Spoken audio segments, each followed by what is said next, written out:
नमस्कार दोस्तों, मेरा नाम है अंशु। दोस्तों, आज मैं जो कहानी सुनाने वाला हूँ वह कहानी है सचिन नाम के एक लड़के की, जो अपने गांव में जाता है और वहां पहुंचकर उसे पता चलता है कि इस गांव में बहुत सारी चुड़ैल हैं जो उसे मारना चाहती हैं। तो कहानी को शुरू करने से पहले आप हमारे चैनल को जल्दी से सब्सक्राइब कर लो। चलिए कहानी शुरू करते हैं। सचिन ने अभी अभी इतिहास में पीएचडी की पढ़ाई पूरी की थी और आज अपने चाचा जी के यहाँ जा रहा था। शाम को करीब 4 बजे वो अपने शहर से ट्रेन में सवार हुआ। ट्रेन अपनी गति से लगातार दौड़ी जा रही थी। ये सफर काफी लंबा था, जिसमें लगभग 9 घंटे का समय लगता था। सचिन 3-4 घंटे तक तो बाहर खिड़की से देखता हुआ जगता रहा। फिर अचानक से उसे थकान और नींद महसूस होने लगी, तो उसने बाकी का बचा हुआ समय सोकर ही काटना उचित समझा। कुछ घंटों की नींद के बाद उसे पता ही नहीं चला कि कब उसका स्टेशन आ गया। वो नींद से उठा और खिड़की के पास पहुंच गया उतरने के लिए। उसने घड़ी में जब समय देखा तो अभी 12 बजने में 5 मिनट ही बाकी थे। वो इस गांव में पहली बार आ रहा था, लेकिन उसको पता था कि उसके चाचा का घर स्टेशन से केवल 4 किलोमीटर की दूरी पर ही था, जिसमें महज 40 मिनट ही लगते थे। ट्रेन से उतरकर सचिन गांव के रास्ते पर चला जा रहा था। रास्ते पर बहुत घना अंधेरा छाया हुआ था, कुछ भी नहीं दिखाई दे रहा था। ऊपर से इतनी धुंध और जानलेवा ठंड।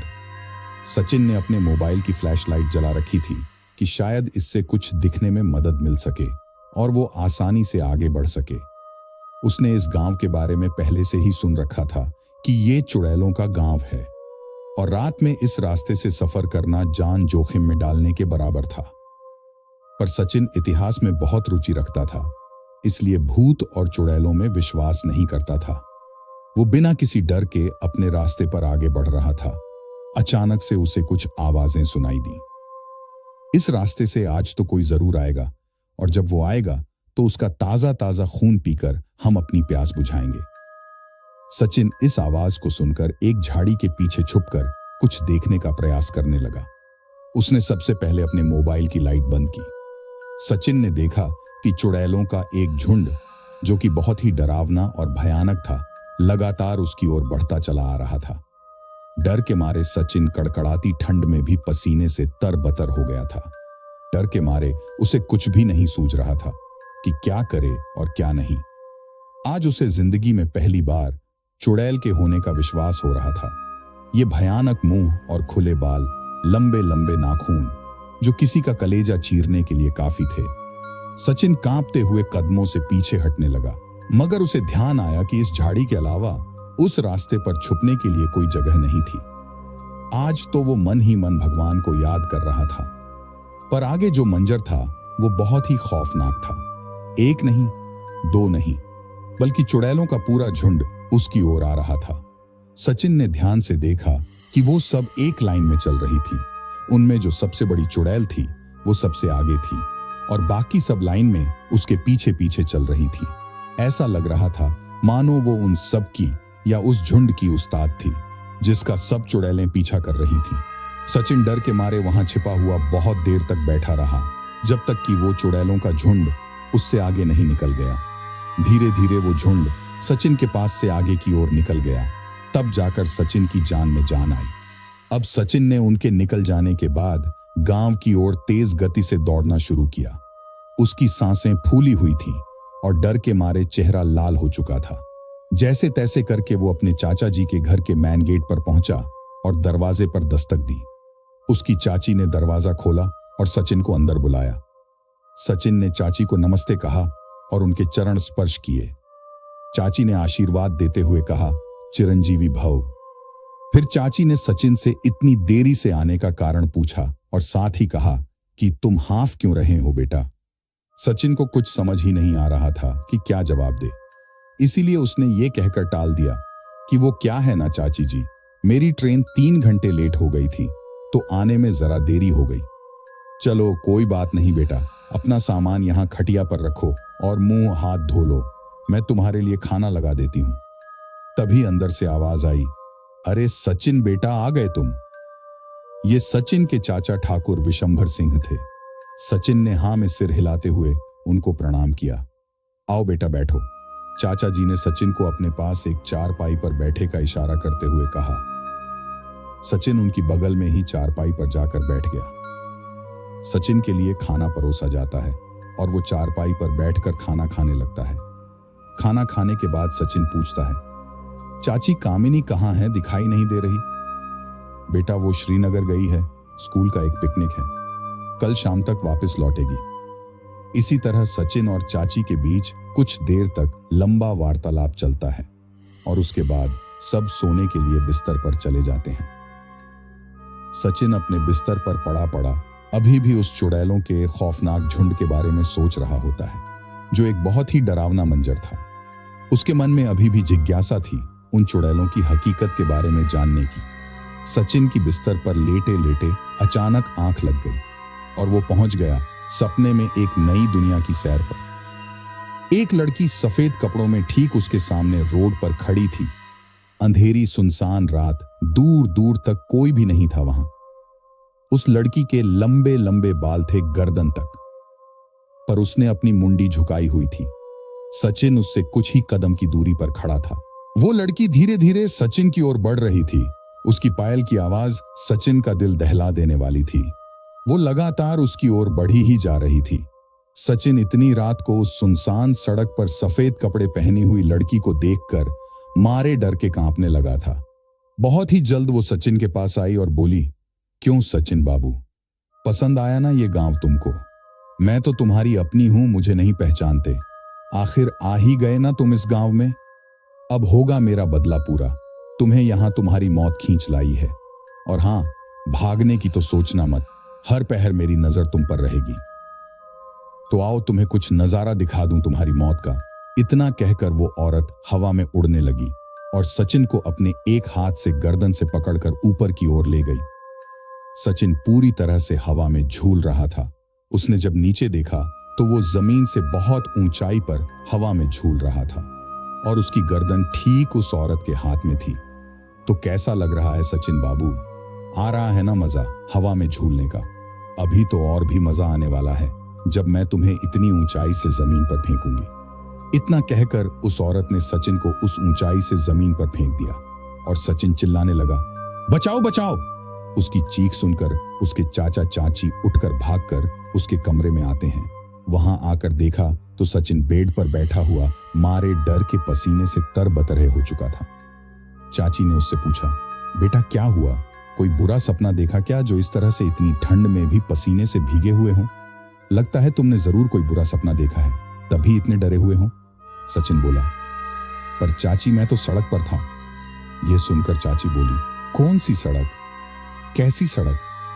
बेटा तुम यहीं बिस्तर पर थे और वो एक बुरा सपना था। तुम उसे भूल जाओ और सो जाओ।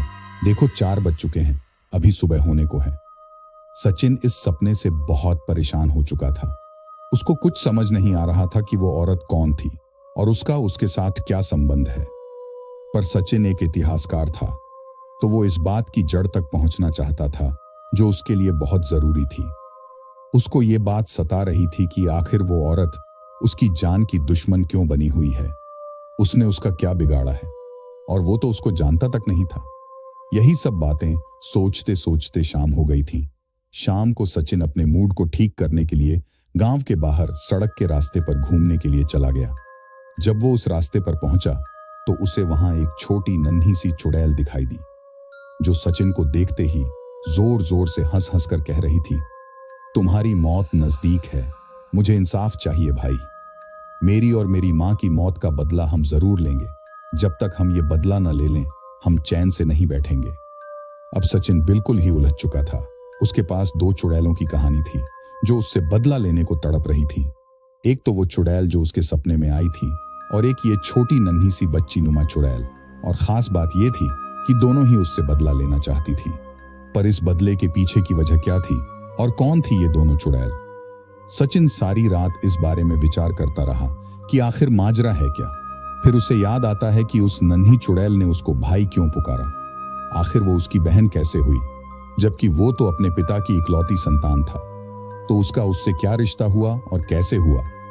सचिन के इर्द गिर्द बस यही बातें घूम रही थीं और साथ ही उसकी आंखों के सामने उन दोनों की तस्वीर घूम रही थी जिसको वो कभी चाह कर भी नहीं भूल सकता था। रात के 10 बज चुके थे। सचिन घर से स्टेशन के रास्ते पर निकल चुका था। आज उसके चाचा की छोटी बेटी कल्पना गांव आने वाली थी। आज उसका कॉलेज खत्म हो चुका है, तो पढ़ाई पूरी होने के बाद कई साल बाद वो पहली दफा गांव आ रही थी। उसी को घर तक लाने के लिए सचिन के चाचा ने सचिन को बाइक से उसे लाने के लिए स्टेशन तक भेजा है। सचिन अभी गांव से कुछ ही दूरी पर निकला था कि उसे कुछ आवाजें सुनाई दी। मेरा बदला पूरा नहीं हुआ है।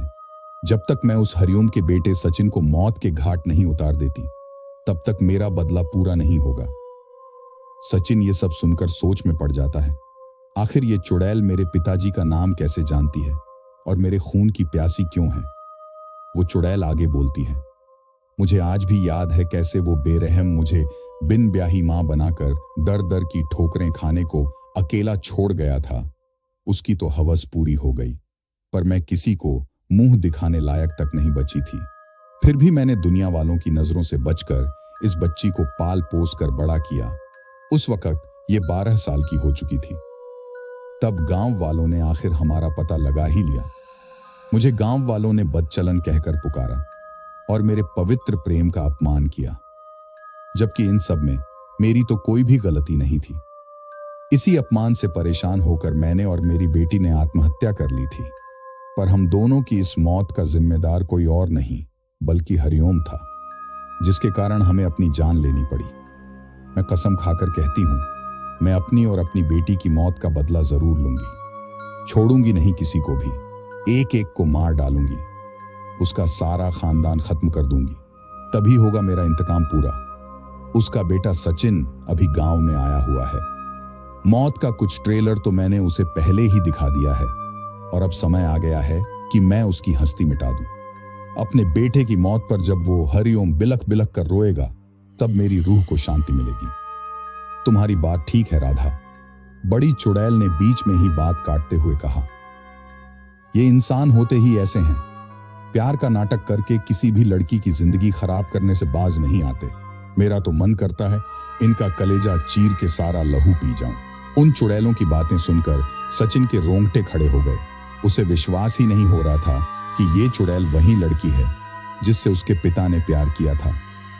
वो उनकी बदला लेने की बातें सुनकर डर जाता है। फिर उसे याद आता है कि उसे स्टेशन के लिए चलना चाहिए। कल्पना आने ही वाली होगी ट्रेन से। ये सोचकर वो छुपते छुपाते वहां से स्टेशन के लिए निकल जाता है। सहमे सहमे कदमों से आगे बढ़ते हुए वो बाइक लेकर लगभग आधे घंटे बाद स्टेशन पर पहुंच जाता है।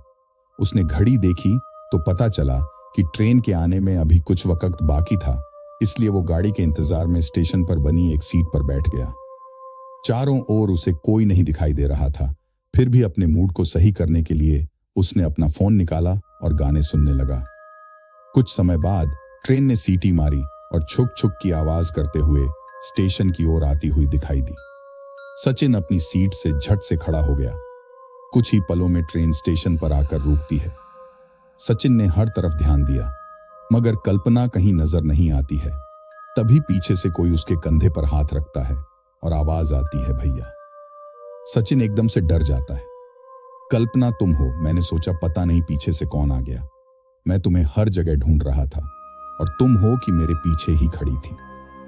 वो असल बात यह है भैया, मैं आपको सरप्राइज देना चाहती थी, इसलिए मैं ट्रेन से उतरकर आपसे नजर चुराते हुए आप ही के पीछे आकर छुप गई थी। और बताओ भैया, कैसे हो आप? मैं ठीक हूं कल्पना, अब घर चलते हैं। बाकी सब बातें घर पहुंचकर कर लेंगे। देखो, रात भी बहुत हो चुकी है और ये रास्ता भी वीरान है। मुझे लगता है हमें और देरी नहीं करनी चाहिए। दोनों बाइक पर सवार होकर घर के लिए निकल पड़ते हैं। बाइक उस सुनसान रास्ते पर सरपट दौड़ी ही जा रही थी। कुछ समय बाद वो दोनों घर पहुंच जाते हैं। दोस्तों, यहां तक यह कहानी आपको कैसी लगी हमें कमेंट करके बताएं। अगर आपको पसंद आई हो तो कमेंट में पार्ट 2 लिख देना। मैं इसका दूसरा पार्ट भी जल्दी अपलोड कर दूंगा। और अगर अभी तक आपने हमारे इस चैनल को सब्सक्राइब नहीं किया है तो जल्दी से पहले सब्सक्राइब कर लो।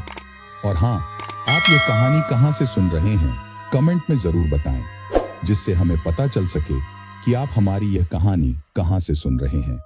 जल्द मिलेंगे एक और नई एपिसोड के साथ। धन्यवाद।